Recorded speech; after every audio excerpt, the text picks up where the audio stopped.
कैमूर जिले के भभुआ में आस्था और सामाजिक एकता का बड़ा आयोजन होने जा रहा है। अधिवक्ता संजय कुमार तिवारी ने प्रेस वार्ता कर बताया कि अखंड श्री रामचरित मानस पाठ और विशाल धर्म सम्मेलन का आयोजन किया जाएगा, जहां भभुआ व्यवहार न्यायालय के रिसेप्शन कक्ष में प्रेस वार्ता करते हुए अधिवक्ता संजय कुमार तिवारी ने बताया कि 6 सितंबर 2025 को अखंड श्री रामचरित मानस पाठ का शुभारंभ होगा। इसके अगले दिन यानी 7 सितंबर को भभुआ शहर के जगजीवन स्टेडियम में सामूहिक रूप से श्री रामचरित मानस पाठ आयोजित किया जाएगा।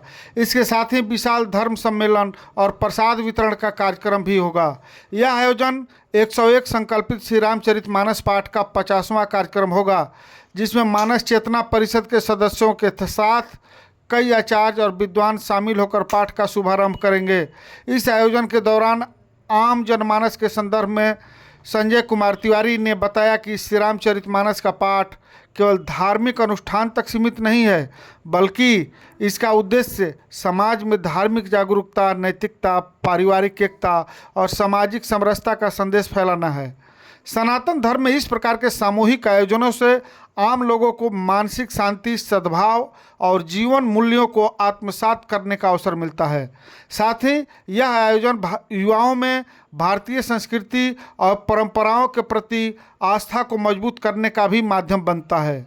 6 और 7 सितंबर को होने वाला यह आयोजन न सिर्फ आस्था और भक्ति का पर्व होगा, बल्कि समाज में एकता, नैतिक मूल्यों और जनजागरण का भी सशक्त संदेश देगा।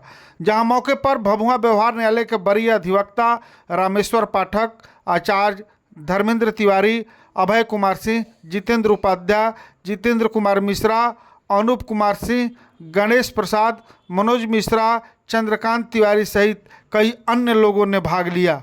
इस प्रकार के ताज़ा अपडेट खबर जानने के लिए प्रकाश टाइम्स को सब्सक्राइब करें, लाइक करें। धन्यवाद। शुरू से मेरा पूर्ण समर्थन, आशीर्वाद और इनके जोश को और बढ़ाने में मुझे जो सफ़र पे आया था वो मैं किया।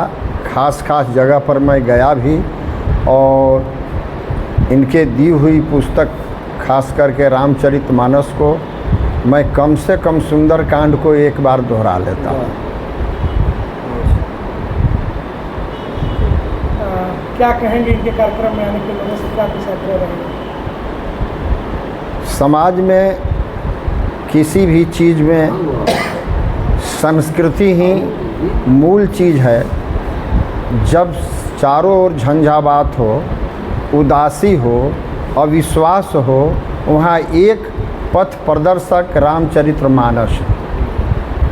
और इसका उदाहरण के लिए मैं ये कहूँ कि आज जातवाद बहुत देश में है, लेकिन इसका रचयिता तुलसीदास ही नहीं, उसके पहले वाल्मीकि हुए। तो वाल्मीकि ब्राह्मण घर में नहीं जन्मे थे और रामचरितमानस का खलनायक कौन बनाया गया? तो रावण। तो इस देश में ब्राह्मण ही एक ऐसा संचालक है समाज का जो स्वयं खलनायक अपने को बनाता है समाज की संस्कृति को जीवित रखने के लिए। और इसके लिए मैं एक ही बात कहूँगा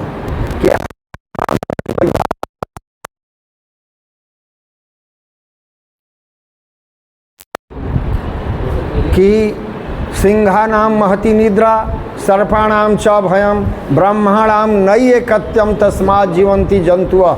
और ब्राह्मण होता कौन है? दुबे, तिवारी, पाठक, मिसिर नहीं। विधान के अनुसार जो कार्यक्रम करता है सब बंधव ब्राह्मण।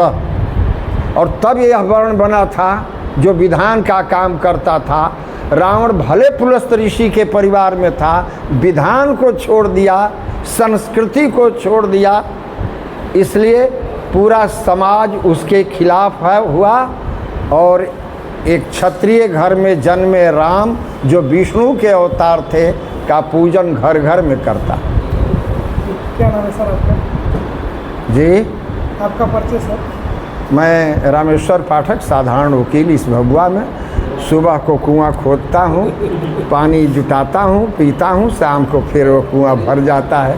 क्योंकि लोग कहते हैं कि लाल पीला वस्त्र पहन करके बनारस से कपड़ा टीका खरीद करके लाते हैं और लाल पीला वस्त्र पहन करके साधु महात्मा बन जाते हैं, और एक होते हैं कि ऐसे वस्त्र में भी महात्मा संत की अपना ये रखते हैं। तो ये जैसे हनुमान जी प्रभु राम से गए मिलने के लिए उस समय सुग्रीव मित्रता के लिए, तो विप्र का रूप बनाए, ब्राह्मण का रूप बना करके उन्होंने, जब ब्राह्मण थे नहीं, वो एक बंदर थे लेकिन ब्राह्मण का रूप बनाए उन्होंने, विप्र रूप बना करके और प्रभु के चरणों में पड़े।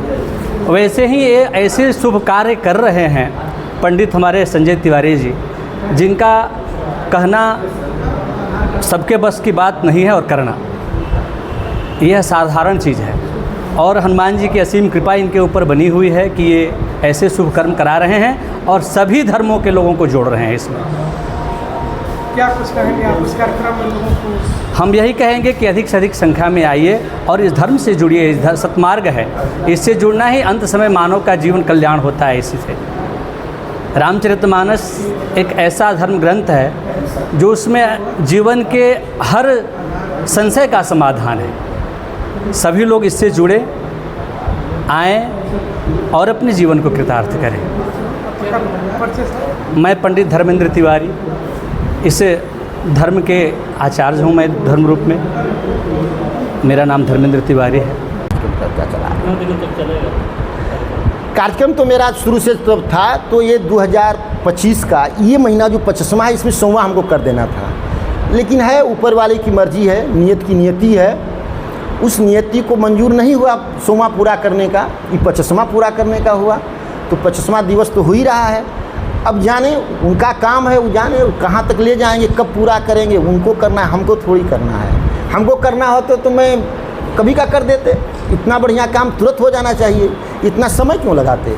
इसलिए समय सीमा का कोई वो नहीं है, जब उनकी कृपा होगी उनका कार्यक्रम चलता रहेगा। इस कार्यक्रम का मुख्य उद्देश्य पुनः एक बार आपसे बता दूं, मैं कहा बीच में, आप लोग इसको अन्यथा राजनीतिक मत रूप दीजिएगा। यह कार्यक्रम सामाजिक, आध्यात्मिक और राजनैतिक। अब आप प्रश्न करेंगे कि साहब ये अध्यात्म में राजनीति कहाँ से आ गया, फिर प्रश्न आपका उठेगा। हम जानते हैं आप लोग मीडिया बंधु हैं, आप लोग एक एक प्रश्न को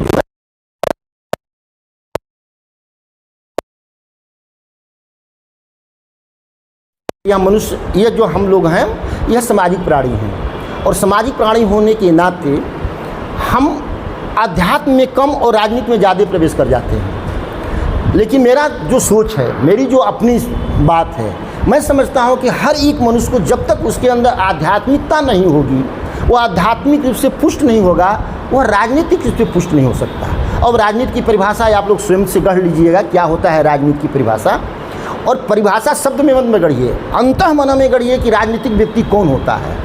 तो मेरा यह सिर्फ इतना ही संदेश है कि हर व्यक्ति को आध्यात्मिक होना चाहिए। हर आदमी को अंतःकरण में अपने में एक बात विचार करना चाहिए कि क्या गलत है क्या सही है।